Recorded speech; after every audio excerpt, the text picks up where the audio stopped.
Hello and welcome. Let's chat for a few minutes about Don Giovanni, the opera by Wolfgang Amadeus Mozart. I recently had the opportunity to see a live performance of this opera, so I wanted to do a quick chat on it while it's still somewhat fresh in my mind.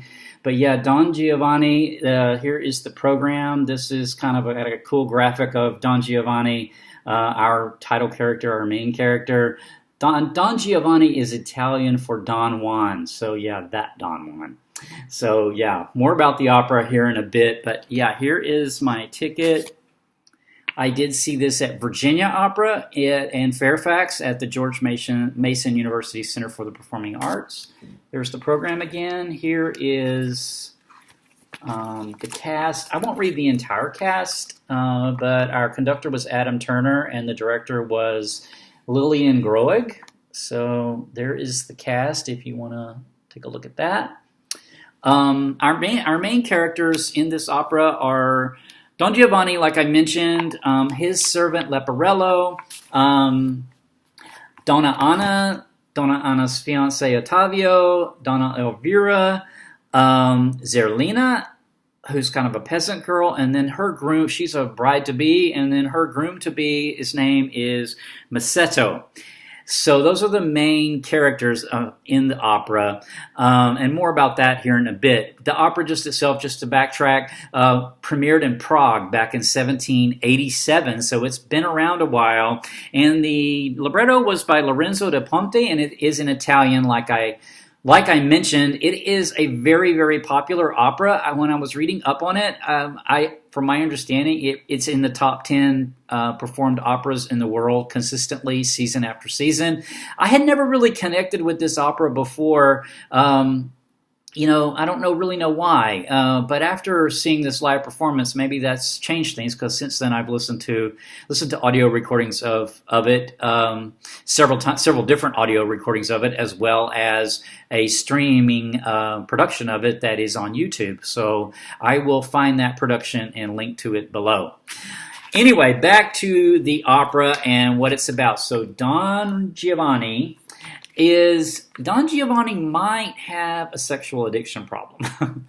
He is a serious womanizer. As the opera opens, we have his servant Leporello sort of standing in the street, bemoaning his job and saying, basically the gist of it is, I've got to get a better job. Because what he's doing is waiting on Don Giovanni, who's up to something apparently, because in a few moments he comes out being chased by Donna Anna.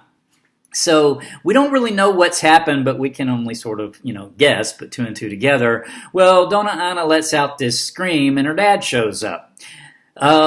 Anyway, Don Giovanni and the dad pulls the sword on Don Giovanni. They get into a sword fight. Don Giovanni ends up killing the dad. Well, then Donna Anna's fiancé, Ottavio, shows up. And Don Giovanni and Leporello, run away. And then so Donna Anna, tells her fiance, oh, you got to get revenge, don't kill my dad. But really, we as the audience know, she's also mad about more than just the fact that her dad just got killed.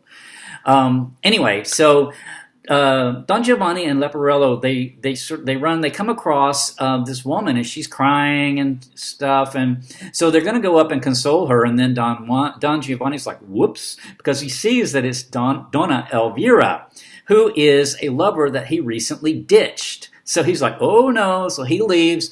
Leporello goes over to her though, and so like, oh, I'm sorry, you're not alone.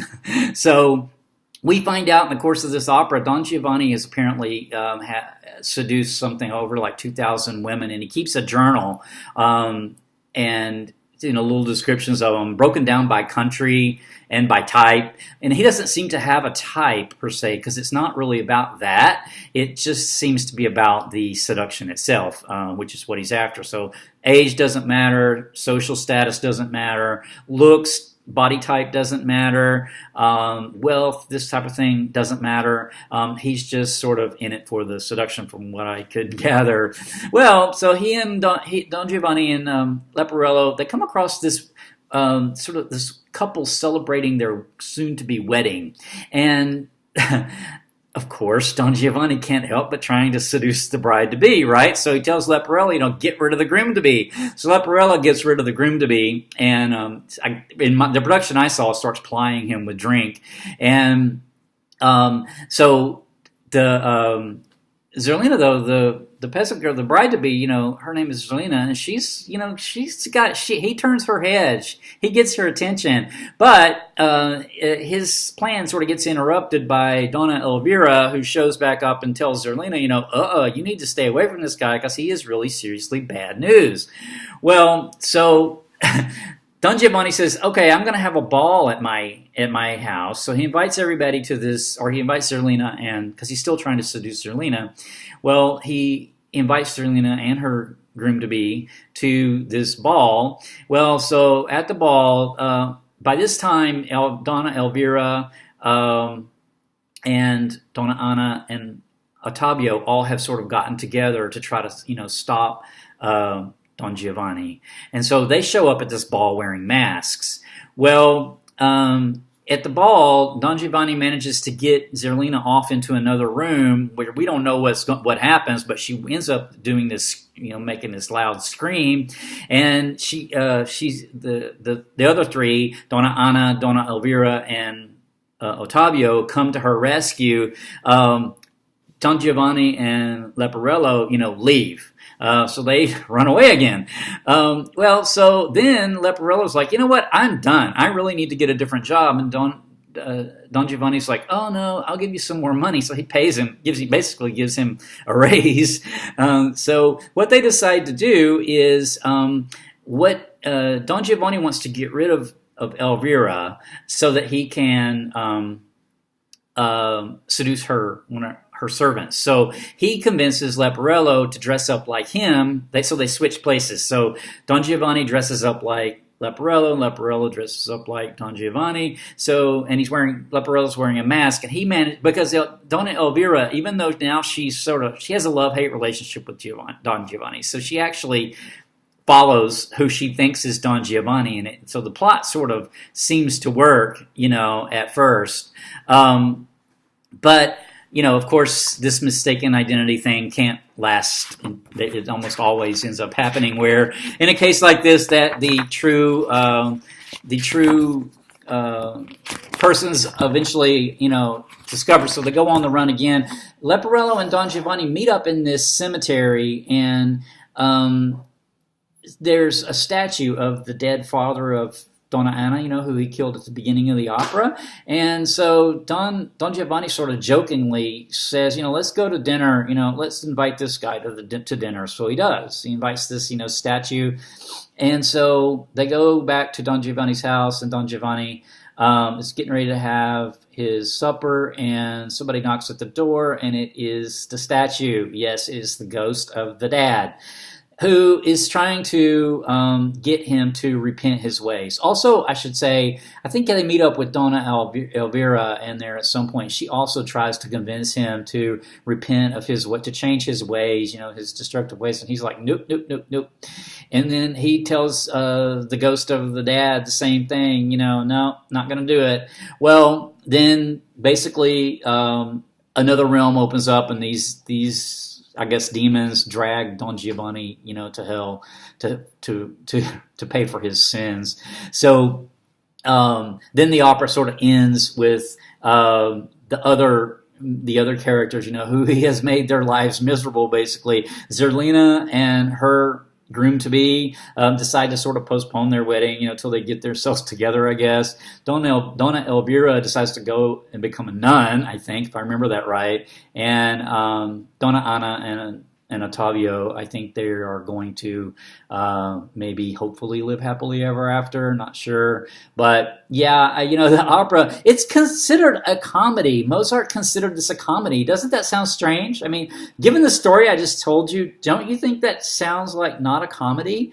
But actually, it kind of is, even though it's a comedy dramedy. It's a dramedy. It's a little bit of both. So it's a little bit of drama, a little bit of comedy, and also this morality tale, wrapping it all up at the end. But it all really works extremely well, because Mozart, most of all the kind of best known and famous operas and opera composers. Mozart's operas, I love the music of Mozart, but his operas have traditionally not been one of my favorites. But over the last, I would say, year or so, they're really growing on me. So the music of this is just really really cool. And then it's also got that. Well, it has its own sort of signature sound.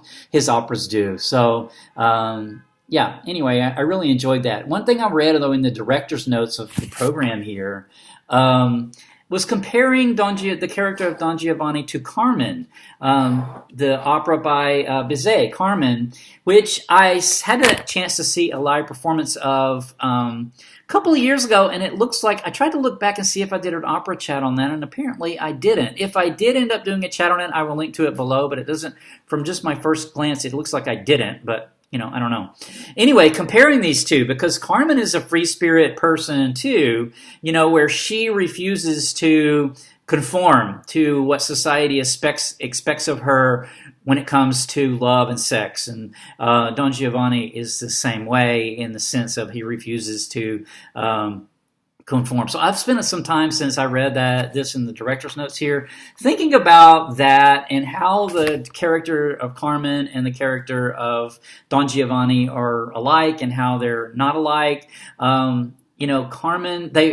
warns her. One way they're not alike is Carmen tends to warn her lovers to be, that she's not going to fall in love with them, that she's going to enjoy their company for a while, as long as it lasts, and then she's going to move on, and then they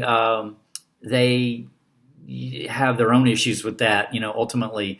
And Don Giovanni doesn't seem to do this. It seems to be more of a power issue, maybe, because he really tries every trick in the book, really to succeed in the seduction. So I don't know, but it's been fun to think about the two. Don Giovanni winds up getting drug into hell by some demons, and Carmen gets stabbed to death at a bullfight. So both of them come to sort of bad ends for their free-spirited and free love ways, but nevertheless, there are some similarities between the two characters, so that's kind of fun to think about. But all right, well, that is all I will say about Don Giovanni. If you do get a chance to ever see this opera performed live, I do encourage you to go ahead and purchase yourself a ticket and treat yourself to it, because it was a lot of fun. It is funny. The production, I think, Don Giovanni is a character that would be really easy to hate, but I didn't really hate him. I didn't love him either. I mean, he's a really sort of an ambiguous guy, but the opera is funny in places, and it's serious in places. So it's just kind of an all-around great experience. So